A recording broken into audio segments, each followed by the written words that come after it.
Shell Oil Company presents Eb and Zeb. And now to the affairs of Eb and Zeb. The proprietors of the Corn Center General Store are trying to devise a plan to revive their business, a problem deserving of serious thought, one that recommends cautious action. Yet our friends fell for and are even now permitting themselves to be sold on a plan they have not investigated. And here is a word of advice for you motorists. Investigate your car's performance faults. The chances are that you blame your motor for shortcomings for which your gasoline is responsible. If you selected your motor fuel only for greater mileage, or for quicker starting or anti-knock rating, then you're sacrificing one or more motoring needs. There are 3 essential gasoline energies, and until now you couldn't find all 3 in an all-purpose fuel. You can now. It's Shell 3-Energy gasoline, a combination gasoline made entirely of quick energy, power energy, and anti-knock energy. Investigate, try Shell 3-Energy, and give your motor a chance. Eb and Zeb, you'll remember, were trying to figure out how to stop traffic at their store, and a salesman named Sharp high-pressured them into trying a long-shot gasoline pump as a solution. It's being installed out in front. Zeb is down at the store early, and we drop in just as Eb enters.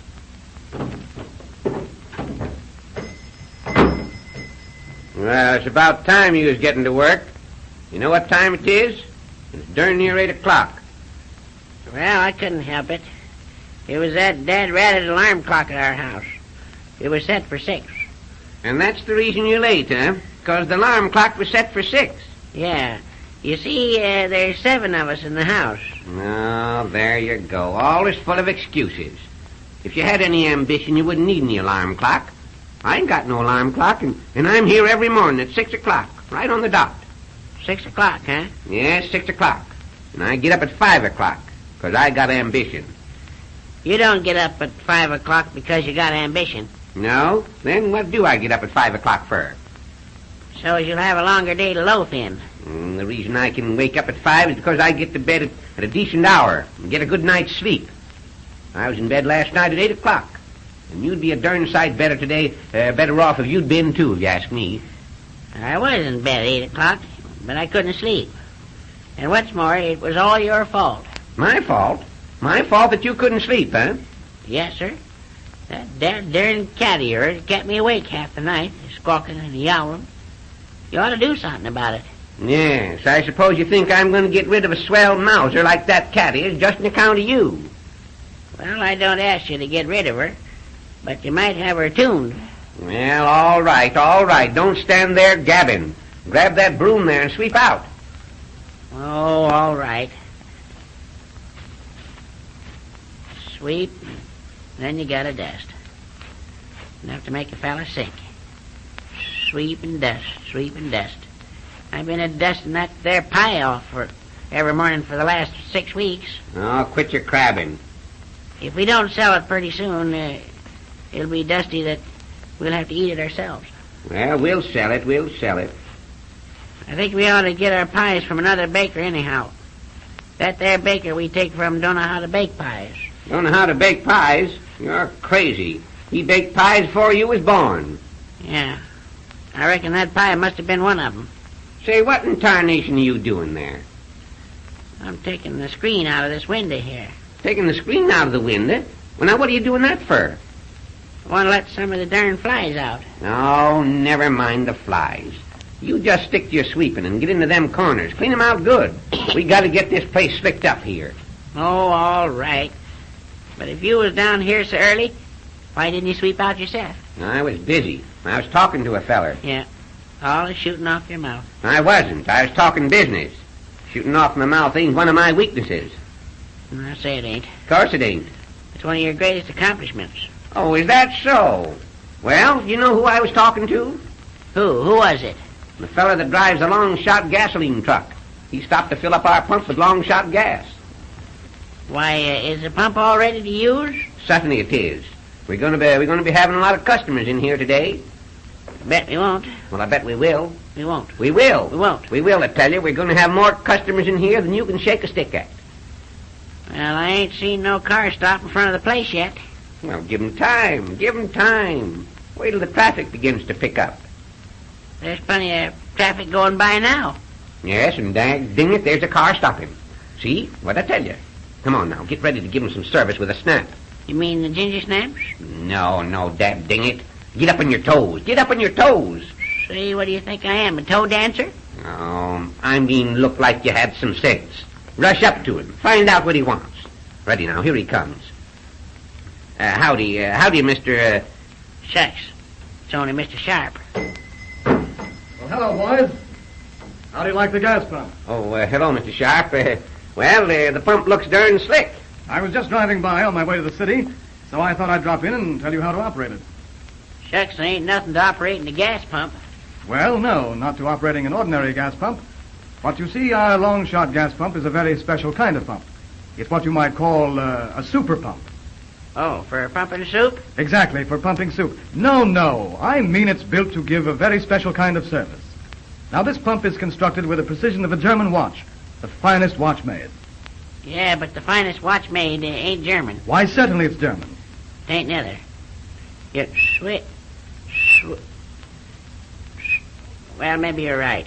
All the 101 moving parts of our pump are replaceable, as you'll soon find out. We do quite a business in spare parts. Now, if you'll just take a look at this diagram here, I'll explain how it works. You see this thing here marked with the letter A? Yes, I see it. That's what is called a vacuum chamber. What's in it? Nothing.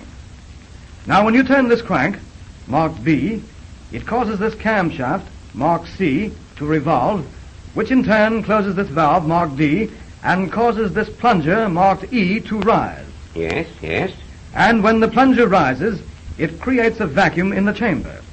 Well, what's a vacuum? A vacuum? Why, a vacuum is nothing. Oh, then you have nothing when you start out and nothing when you finish. It seems to me a feller'd just be wasting his time. Yeah. I'd rather take a day off and go fishing. I'm afraid you don't understand. When you turn the crank and cause the camshaft to revolve and close the valve, you make the plunger rise, which exhausts the air atom. A job like that would exhaust Adam or anybody else. I didn't say atom. I said atom. Atom. You know what an atom is, don't you? Of course you do, Eb. When you see a couple of dogs fighting, you throw something at them. No, you Well, don't. sure you do. No, you don't understand. I'm talking about the atoms which form the air. If you took oxygen, hydrogen, and nitrogen, what would you get? You'd get sick. No, you wouldn't. And I wouldn't want to take a chance. Now look here. Suppose we take oxygen, hydrogen, nitrogen, How about putting in a little vanilla? put them together, and we'd get the air. Well, if we did, I reckon we deserve to get the air. I mean, that's the composition of the air. That's what's in the vacuum chamber before the plunger rises. Well, do we have to mix up all that stuff before we can sell a gallon of gas? You don't have to mix anything.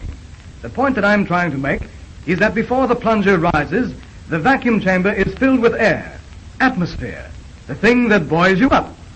That's what? Buoys you up. Oh, sure. Yes, that's what my old man used to holler upstairs in the morning. Boys, you up? Oh, look here. Never mind how the pump operates.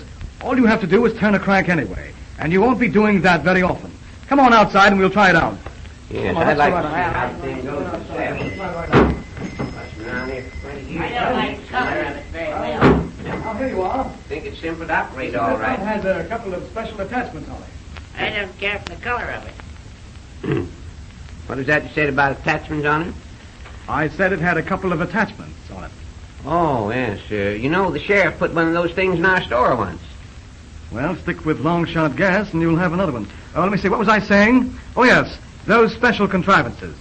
The big feature of this pump is that the customer can tell the amount of gas he's getting without looking at a gauge. Without looking at a gauge. You don't tell me. Yes, indeed. Now, as you turn the crank and 1 gallon of gas is delivered, a soft, deep-throated whistle sounds. A whistle? Yes. At the end of the first gallon.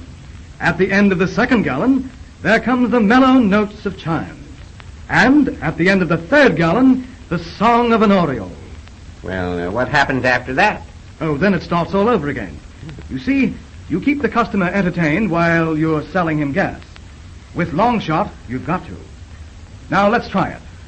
Remember, first the whistle, then the chimes, and then the song of the oriole. All ready?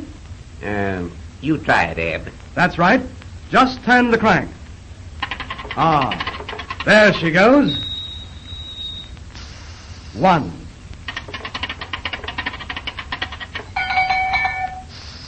2.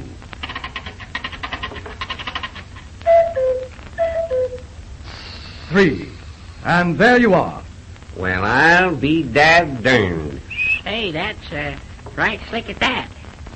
But ain't you got a pump that'll play a tune? We're working on that. In fact, we pretty nearly have it perfected. What tune does it play? What are you going to do when the rent comes round? Well, I must be getting along to the city. Goodbye. So long, Mr. Sharp. We'll be seeing you in a few days. You mean you'll be looking for me in a few days? Oh, I say, where's the nearest gas station around here? Gas station? Yes. I want to get a tank full of gasoline. Oh, hum. Poor fellows. I'm afraid they have a long shot for sure. As an idea, this looks like a dud. You motorists consider these gasoline facts. Erratic, wasteful, gassy substances are the duds, the dead spots in gasoline. Many sluggish, slow energies can be refined out of crude oil. Shell discards these. There are 3 energy groups in gasoline which every motor needs. Shell 3-energy gasoline contains those vital energies, developed to the highest degree of efficiency. Asked what he wants his motor to do, any motorist will say, start promptly, get away, pull and respond when I need power, and climb hills without knocking. Exactly. But no motor can do these things without a gasoline supplying quick energy, power energy, and anti-knock efficiency. Shell 3-energy gasoline is made entirely of the 3 needed kinds of energy. You motorists have always known what an ideal fuel should do. Shell has filled your order. Drive up to a Shell pump and let a tank full of 3-energy prove it.